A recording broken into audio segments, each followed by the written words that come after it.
बताना चाहूँगा कि कंगना रनौत ने जो बयान दिया है बहुत ही गिरा हुआ स्तर का बयान दिया। किसान जो हमारा मूल है, हम लोग किसान परिवार से आते हैं, उनकी पूरी तरीके से उनकी चोट किया उन्होंने। किसानों के आंदोलन को उन्होंने उस पर उनके ऊपर आरोप लगाया कि बलात्कारी और मर्डर हुआ। मैं समझता हूं कि कंगना रनौत को पूरे देश के किसानों से माफ़ी मांगनी चाहिए और भारतीय जनता पार्टी को तत्काल उनको निष्कासित करने की कार्रवाई करनी चाहिए। नहीं, लेटर जारी करने से अनुजी कुछ नहीं होगा। आप कार्रवाई करिए, निष्कासित करिए, क्योंकि भारतीय जनता पार्टी के सिंबल पर वो कमल के फूल पर चुनाव जीत कर आई हैं। बयान अलग से नहीं, आप उनके ऊपर कार्रवाई करिए, निष्कासित करिए, नहीं तो देश का किसान भारतीय जनता पार्टी को आने वाले समय में निश्चित तौर से इसका जवाब देगा। नहीं, ये सीएम योगी का यही फार्मूला आपको यह रह नहीं गया, क्योंकि काम तो करना नहीं, रोजगार दे नहीं पाए, काम कर नहीं पाए। और आप इनसे पूछना मैं चाहूँगा कि आप जो आज बनारस के अंदर इन्होंने इतनी बड़ी यात्रा निकाली, तो पूरे देश के लोग ये जानना चाहते हैं कि शेख हसीना जी को कहाँ छिपा रखा है योगी जी। इसकी भी जानकारी मोदी जी से पूछकर बताइए।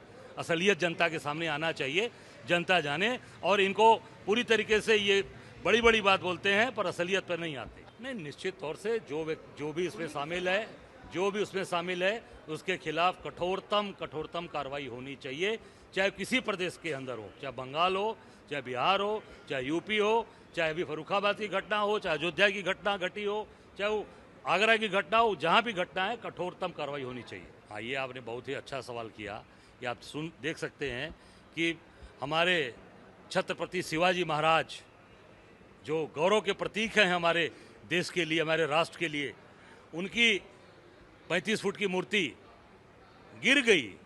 सोचिए आप, ये भ्रष्टाचार चरम पर है। अभी आपने कुछ दिन पहले देखा होगा, थोड़ी सी आंधी आई थी उज्जैन में, वहाँ पर भी ऋषि मुनि की पूरी मूर्ति गिर गई थी। अभी कुछ दिन पहले आपने देखा होगा राम मंदिर के अंदर भी पानी नीचे टपक रहा था। वहाँ के मुख्य पुजारी सत्येंद्र दास जी ने आरोप लगाया।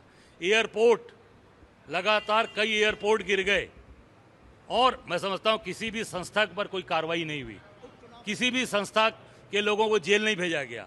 मैं कहना चाहूँगा पर मोदी जी से कि जो ईमानदारी के प्रतीक बनते हैं उनको तत्काल जिस मूर्ति छत्रपति शिवाजी महाराज की मूर्ति का आपने अनावरण किया था, जो भी उसमें संस्था के लोग हैं उनको तत्काल कठोर से कठोर कार्रवाई हो, उनके ऊपर रासुका के तहत कार्रवाई, उनको गिरफ्तार करके जेल भेजा जाए। उपचुनाव में मिलकर लड़ेंगे, 10 की 10 जीतेंगे। हमने 5 सीट की डिमांड अपने केंद्रीय नेतृत्व को बताया है, बाकी तय केंद्रीय नेतृत्व करेगा और हम मिलकर लड़ेंगे और डंके की चोट पर जीतेंगे।